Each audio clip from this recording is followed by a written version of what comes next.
Art and science of management. प्रिय साथियों, मैं professor R K Hardaha, head of the department cement technology, आज के इस लेक्चर में आपका बहुत बहुत स्वागत करता हूं। आज का लेक्चर है, इसका टॉपिक है art and science of management, प्रबंधन की कला एवं विज्ञान।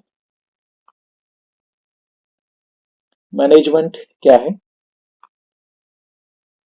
Where man power and resources are used to achieve pre defined goal. पहले से कोई निर्धारित लक्ष्य है जिसको अचीव करने के लिए मैन पावर और रिसोर्स लगता है, उसे हम मैनेजमेंट कहते हैं। मैनेजमेंट और प्रबंधन का इतिहास उतना ही पुराना है जितना कि मानव सभ्यता का इतिहास है। जब से सभ्यताएं शुरू हुई हैं तभी से मैनेजमेंट का उपयोग होते आ रहा है। आज इसका बहुत ज्यादा उपयोग है। जैसे पुराने समय की बात करें तो जब राम सेतु का निर्माण हुआ था रामेश्वरम में, तो जो कार्य किया गया था, मैन पावर का यूज हुआ था और जो रिसोर्सेस का यूज हुआ था, ये सब मैनेजमेंट के अंतर्गत ही आता है। और पुराने समय की बात करें तो जैसे इंडस वैली सिविलाइजेशन में जो टाउन प्लानिंग थी, उसमें मैनेजमेंट का उपयोग हुआ है। जैसे इजिप्ट के जो पिरामिड बनाए गए हैं, आपने देखा होगा, बहुत बड़ा एक मेगा स्ट्रक्चर है जिसमें मैन पावर और रिसोर्स लगा हुआ है। तो ये आज से नहीं, बहुत पहले समय से मैनेजमेंट के रूप में इन सब चीजों का उपयोग होते आया है और तब भी मैनेजमेंट का उपयोग होता था। जैसे कोलोजियम ऑफ रोम है, मदुरई का मीनाक्षी मंदिर है, ग्वालियर का किला है, ये सब बड़े बड़े प्रोजेक्ट हैं जहां पर मैन पावर और रिसोर्सेस लगा हुआ है। ताजमहल आपने देखा होगा, हावड़ा ब्रिज, कोलकाता का हावड़ा ब्रिज हो गया है। ये बड़ी बड़ी चीजें हैं जिसमें मैन पावर और रिसोर्स लगा हुआ है और एक योजनाबद्ध तरीके से ये काम किया जाता है। भिलाई स्टील प्लांट है, या आप जिक्र करें तो सरदार सरोवर डैम है। ये सब मैनेजमेंट का ही एक हिस्सा है और मैनेजमेंट का इसमें बहुत बड़ा योगदान है। तो आज से ही नहीं, जब से मानव सभ्यता शुरू हुई है तब से मैनेजमेंट का उपयोग होते आया है। मैनेजमेंट की सबसे बड़ी विशेषता क्या है? इसको एज ए आर्ट और साइंस दोनों का मिलन है। केवल साइंस नहीं है और केवल आर्ट नहीं है, दोनों का एक साथ उपयोग करना है। आर्ट क्या है? आर्ट में कोई नियम लागू नहीं होते हैं। ये बहुत सारी चीजों के हिसाब से अलग अलग लोगों पर अलग अलग तरीके से डिपेंड करता है। जबकि साइंस ऐसी चीज है जिसमें एक नियमबद्ध तरीके से काम होता है और जो नियम है वो हमेशा उसी के अनुसार चलेगा, कोई उसमें परिवर्तन नहीं होता है। तो ये दोनों चीजें हैं। आर्ट, मैनेजमेंट में आर्ट क्यों जुड़ा हुआ है उसको समझिए आप, कि मैनेजमेंट में ह्यूमन पावर भी है और रिसोर्सेस है। तो जहां पर ह्यूमन आ जाता है वहां पर कोई विज्ञान नहीं चलता है, इसलिए इसको आर्ट और साइंस के रूप में एक साथ देखा जाता है। मैनेजमेंट जो है सभी के लिए बहुत ज़्यादा उपयोगी है। ऐसा कोई क्षेत्र नहीं है जहां पर मैनेजमेंट का उपयोग नहीं होता हो। जैसे इंजीनियर हैं, डॉक्टर हैं, बिजनेसमैन हैं, bank officer, administrative officer, industrialist, politician, teacher, student, farmer, housewife, और इसके अलावा हर व्यक्ति को इसकी जरूरत पड़ती है। What is management? मैनेजमेंट क्या है? तो मैनेजमेंट के बारे में बहुत सारे लोगों ने अलग अलग डेफिनेशन दी है, अलग अलग तरीके से समझाया गया है। तो इन सब चीजों का निचोड़ मैं आपको बहुत छोटे शब्दों में समझाना चाहूंगा कि व्हाट इज मैनेजमेंट, और पूरा निचोड़ आपको इस डेफिनेशन में मिल जाएगा। बाकी तो बहुत सारे लोगों की अलग अलग डेफिनेशन है जो सभी को मिला के एक बेस्ट डेफिनेशन मेरे हिसाब से है, ये मेरे द्वारा ही बनाई गई है। Management is optimum utilisation of, what is management? Management is optimum utilisation of man, machine, money, material and method. ये 5 एम है, man, machine, money and material. ये पांचों चीजों का ऑप्टिमम यूज करके आपको to achieve pre defined goal, आपका एक पहले से निश्चित लक्ष्य है, उसको प्राप्त करना है। फिर से मैं एक बार बता देता हूँ, management is optimum utilisation of man, machine, money, material and method to achieve pre defined goal. पहले से एक निश्चित किए गए लक्ष्य को प्राप्त करने के लिए मैन पावर, मशीन, मनी और मटेरियल और मेथड का उपयोग करना मैनेजमेंट कहलाता है। अब आप इस डेफिनेशन में देखते होंगे एक वर्ड यूज हुआ है जिसको हम कहते हैं ऑप्टिमम। ऑप्टिमम क्या है, इसको थोड़ा सा हम समझने की कोशिश करेंगे कि ये ऑप्टिमम क्या है। इसको हिंदी में कहते हैं इष्टतम। थोड़ा सा फर्क है। इसे ऑप्टिमम शब्द को आप समझिए, इट मे बी मैक्सिमम, अधिकतम हो सकता है ये, मे बी मिनिमम, न्यूनतम हो सकता है, और ये in between maximum and minimum. Optimum का अपन सरल शब्दों में अर्थ कहें तो ये होता है सबसे अच्छा। सबसे अच्छा, ये मैक्सिमम भी हो सकता है, मिनिमम भी हो सकता है, और मैक्सिमम और मिनिमम के बिटवीन भी हो सकता है। जैसे आपसे पूछा जाए कि भाई आप अधिकतम कितने घंटे पढ़ाई कर सकते हैं, तो किसी के लिए अधिकतम हो सकता है 15 घंटे, कि वो 15 घंटे पढ़ाई कर सकता है। लेकिन क्या ये इष्टतम है, सबसे अच्छा है?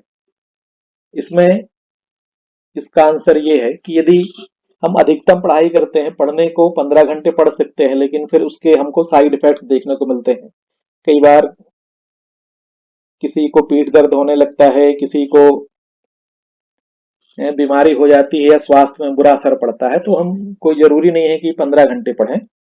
कई बार नींद नहीं आती है या उसके साथ कोई दूसरी बीमारी हो जाती है, तो उसका मतलब ये हुआ कि हम 15 घंटे ना पढ़ के हम 10 घंटे या 12 घंटे पढ़ें, ताकि जो हमारे साइड इफेक्ट है वो ना हो। तो इस स्थिति में इष्टतम क्या होगा, ऑप्टिमम, ये होगा 12 घंटे। तो इस तरीके से ऑप्टिमम थोड़ा सा मैक्सिमम से कम हो सकता है। कोशिश ये करना है कि मैक्सिमम के करीब हो, लेकिन कभी कभी ये मैक्सिमम भी हो सकता है, कभी कभी मिनिमम भी हो सकता है, और कभी कभी दोनों के बीच में भी हो जाता है। तो हमको जो यूटिलाइजेशन है वो ऑप्टिमम करना है, ना कि मैक्सिमम और ना कि मिनिमम। हमको ऑप्टिमम में जाना है। तो ये जो डेफिनेशन है हमारी, ये क्या करती है, ऑप्टिमाइज करती है कि हमको सबसे अच्छी चीज, सबसे अच्छा ऑप्शन क्या है, वो कैसे हमको प्राप्त करना है। तो जैसे how to optimize man. Man क्या है, ये जो ह्यूमन पावर है, जो मनुष्य इस मैनेजमेंट में उपयोग होते हैं, उनको ऑप्टिमाइज करना है। तो जैसे मैंने आपसे कहा कि मैनेजमेंट में आर्ट भी है और साइंस भी है। तो आर्ट की जरूरत पड़ती है मैन पावर के लिए, क्योंकि मैन पावर को हैंडल करने के लिए कोई विज्ञान के नियम नहीं है, इसमें थोड़ी आर्ट की भी जरूरत पड़ती है। तो जैसे कहा गया है कि मैनेजमेंट एक कला है और एक विज्ञान भी है। कला के साथ साथ क्या है, विज्ञान भी है। तो कला की जरूरत पड़ती है सिर्फ मैन पावर को हैंडल करने में, और इस मैन पावर को हैंडल करने के लिए हमको बहुत सारी चीजों की जरूरत पड़ती है। तो केवल यही हमारा आर्ट यूज होगा, हमारी कला यूज होगी। और जैसे मशीन है, तो मशीन एक सिद्धांत के तहत कार्य करती है। मशीन को आप जैसा चलाएंगे वो वैसा चलेगी, आप जैसा सोचेंगे, जैसा कमांड देंगे, उसके हिसाब से वो चलेगी। तो किसी मशीन को ऑप्टिमाइज करना है, तो हम ये देखते हैं कि अधिकतम इसका उपयोग हम कैसे करें। जैसे कोई मशीन बहुत महंगी है, और उतनी महंगी मशीन हमको खरीदना मुश्किल है। तो हम क्या करते हैं कि उस मशीन को 2 शिफ्ट या 3 शिफ्ट में चला सकते हैं। तो एक ही मशीन को एक आदमी 8 घंटे चलाएगा, फिर दूसरा आदमी 8 घंटे चलाएगा, और फिर तीसरा आदमी 8 घंटे चलाएगा। तो एक ही मशीन को हम यदि लगातार 24 घंटे चलाते हैं तो ये ऑप्टिमाइजेशन आप कह सकते हैं कि मशीन का ऑप्टिमाइजेशन है। मनी का ऑप्टिमाइजेशन कैसा है? आप मनी को ऑप्टिमाइज करते हैं, इसका मतलब यह है कि जो पैसा आप खर्च कर रहे हैं वो सही जगह पे खर्च हो, या कोई चीज आप खरीद रहे हैं तो वो सही दाम में खरीदें। किसी को यदि आप पेमेंट कर रहे हैं तो उसकी उपयोगिता के हिसाब से उसको पेमेंट करें। ये हो गया optimization of money. Material, material जो लगता है किसी भी काम में, जैसे बिल्डिंग बनाना है, कोई भवन बनाना है, उसमें मटेरियल लगेगा, या कोई स्ट्रक्चर खड़ा करना है उसमें मटेरियल लगेगा। तो ये मटेरियल हमको वेस्ट नहीं करना है, जितना मटेरियल हमको लगेगा उतना मटेरियल ही यूज करना है। और उसके अलावा इसमें इंजीनियरिंग भी यूज होती है कि हमको जो स्ट्रेंथ चाहिए मटेरियल की वो मिल रही है कि नहीं मिल रही है, जो मटेरियल की लाइफ है वो लाइफ है कि नहीं है। इस तरीके से मटेरियल को ऑप्टिमाइज करते हैं।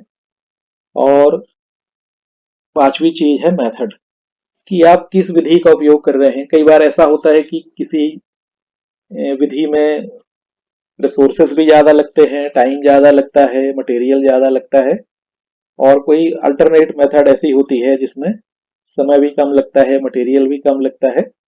तो इस तरीके से हम अल्टरनेटिव मेथड को यूज करके जो है उस प्रोसेस को ऑप्टिमाइज कर सकते हैं। तो ये पांचों चीजें हैं, मैन, मशीन, मनी और मटेरियल। इनको यदि हम ऑप्टिमाइज करते हैं तो हम किसी भी काम को बहुत अच्छे तरीके से कर सकते हैं। Management classification. तो मैनेजमेंट आज के इस युग में हर जगह स्पेशलाइजेशन की जरूरत पड़ती है। तो यदि हम किसी पर्टिकुलर फील्ड में काम करना चाहते हैं तो हमको उससे संबंधित जानकारी होना चाहिए। तो जैसे इंडस्ट्रियल मैनेजमेंट है, marketing management, financial management, materials management, rural management, tour management हो गया, इवेंट मैनेजमेंट आजकल बहुत चल रहा है, अर्बन मैनेजमेंट, शहरी क्षेत्रों के लिए आपको क्या करना है, फॉरेस्ट मैनेजमेंट हो गया, फॉरेस्ट जो है आज कम होते जा रहे हैं, इसके लिए हमको क्या करना है ताकि ज्यादा से ज्यादा फॉरेस्ट हो, होटल मैनेजमेंट, पर्सनल मैनेजमेंट। ये थोड़ा सा आर्ट है इसमें, ये मैन पावर को मैनेज करने के लिए पढ़ा जाता है, जिसको हम कहते हैं पर्सनल मैनेजमेंट। आपके अंडर में या आपके सुपरविजन में जो काम कर रहे हैं उनका कैसे मैनेजमेंट करना है।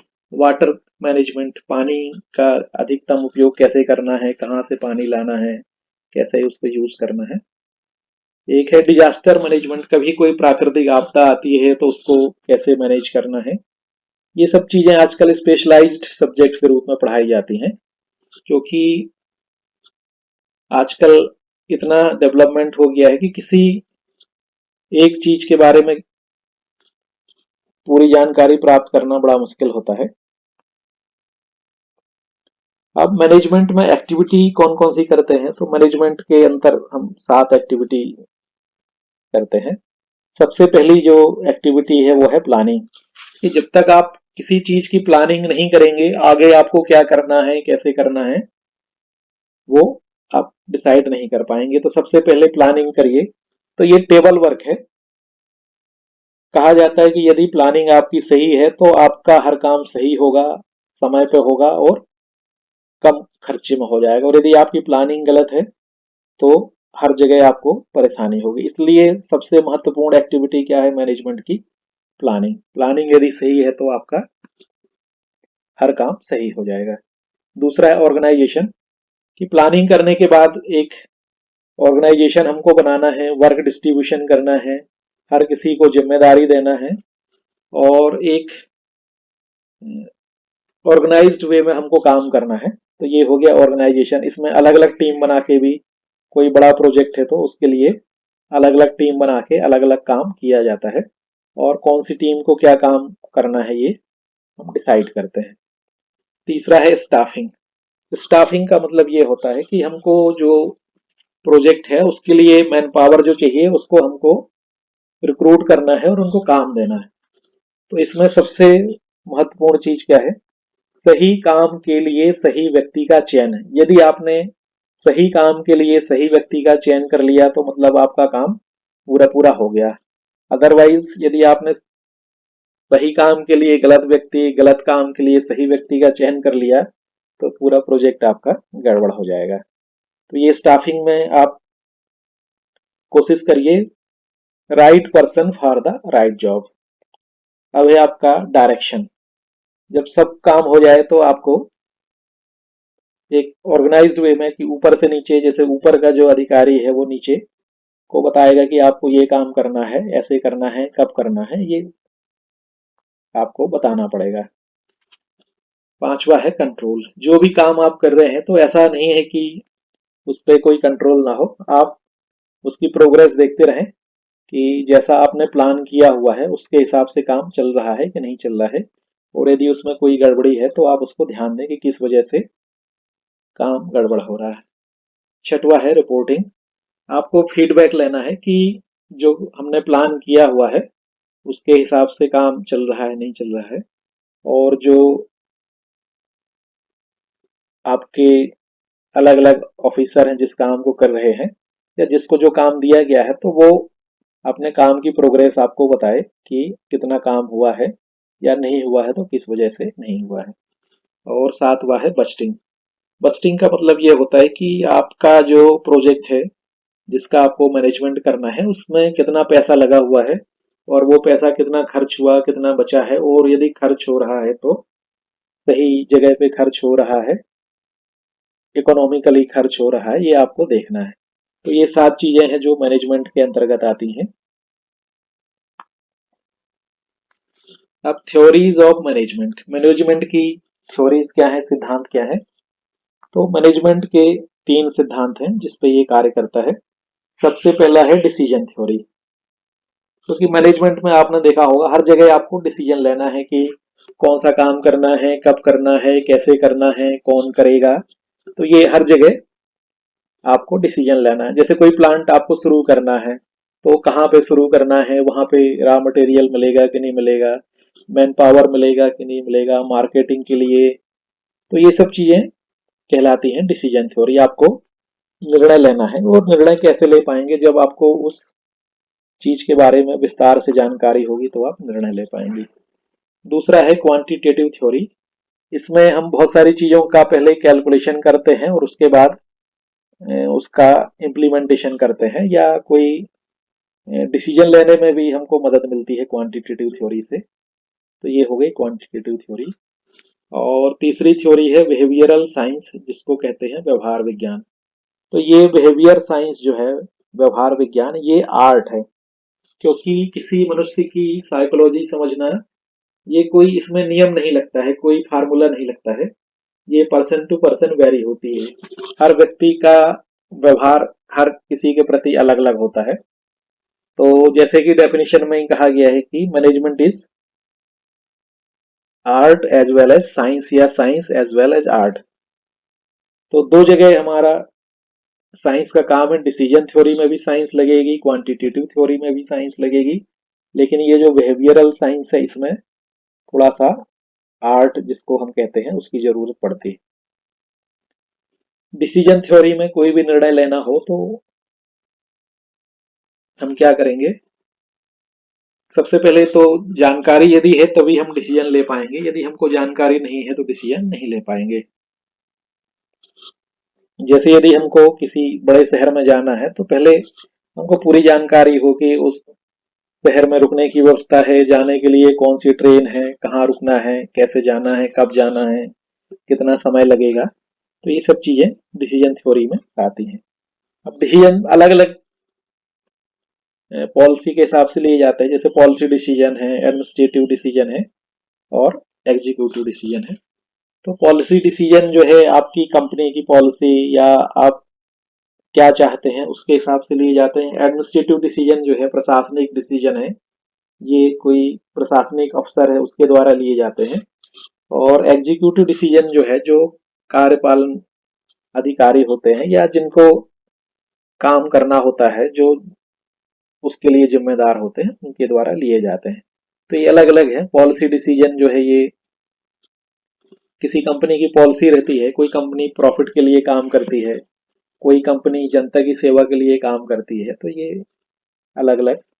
लेकिन किसी भी डिसीजन को लेने के लिए सबसे पहले हमको उसमें इन डेप्थ नॉलेज जरूरी होता है।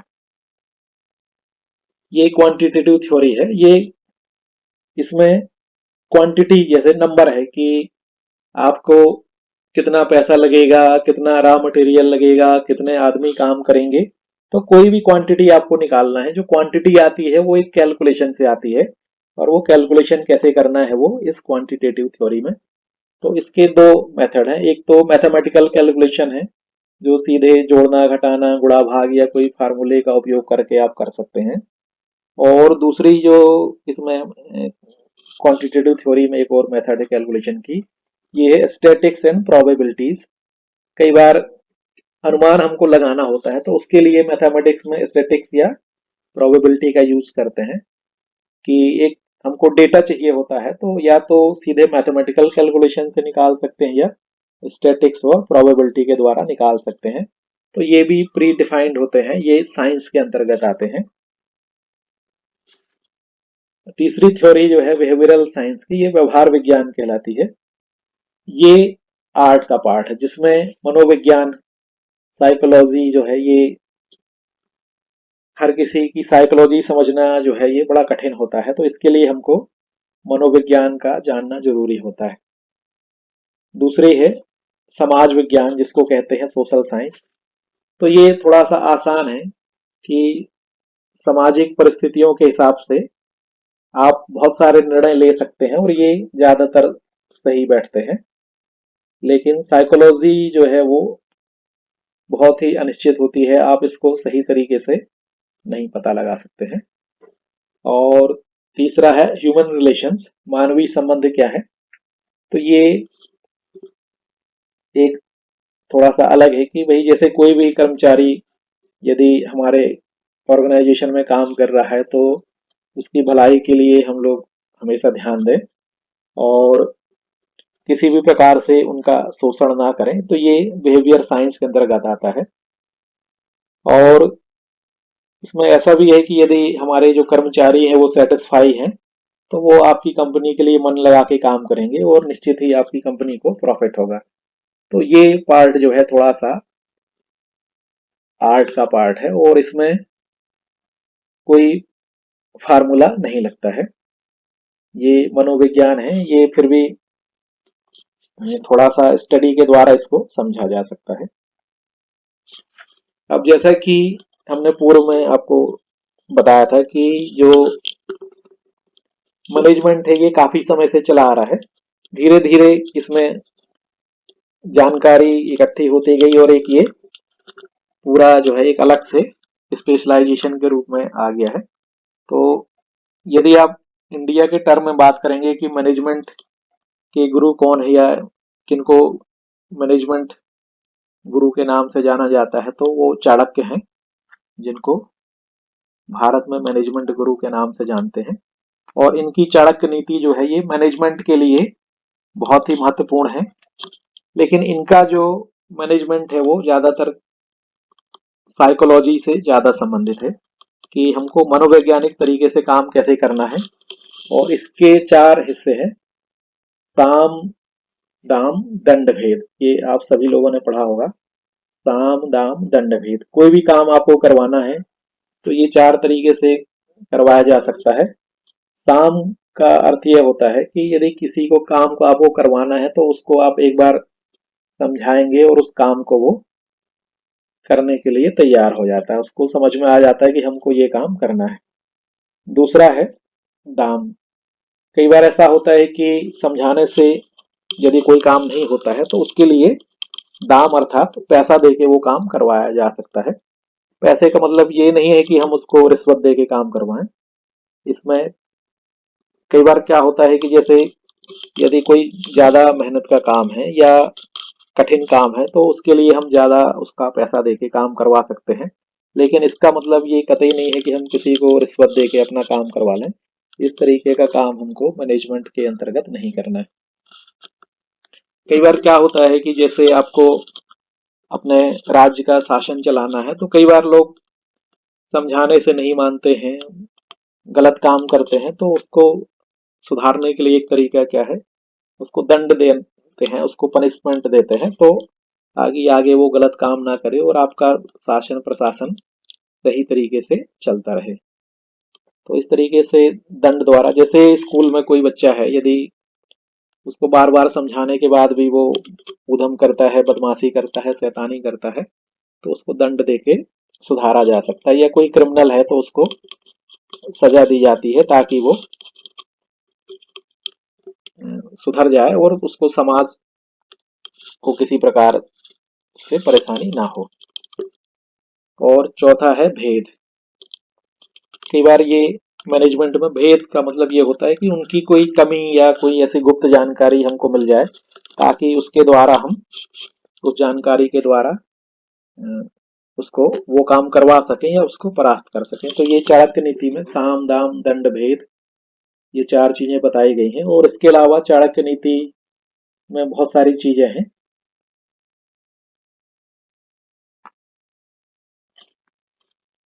अब बात करते हैं साइंटिफिक मैनेजमेंट की। ये मैनेजमेंट ऐसा है जिसमें साइंस का यूज करके मैनेजमेंट करते हैं। साइंस की सबसे बड़ी विशेषता क्या होती है, एक नियम से चलता है साइंस जो है।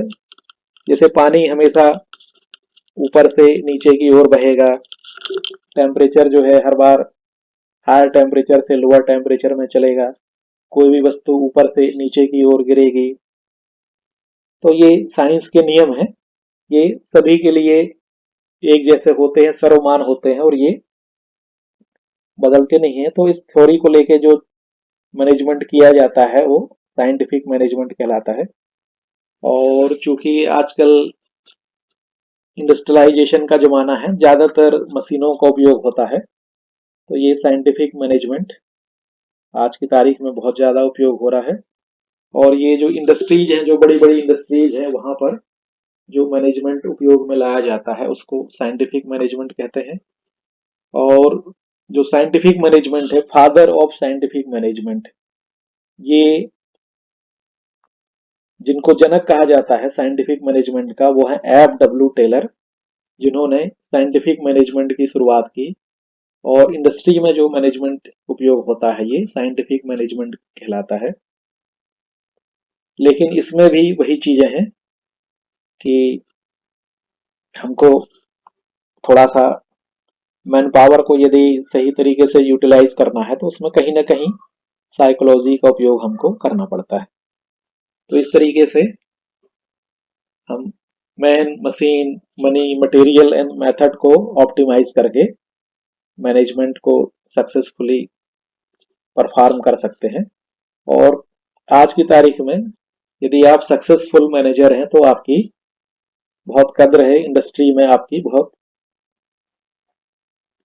आवश्यकता है। तो अंत में मैं यही कहना चाहूंगा कि be a successful manager and set examples for other. Thank you very much for listening me. Thank you.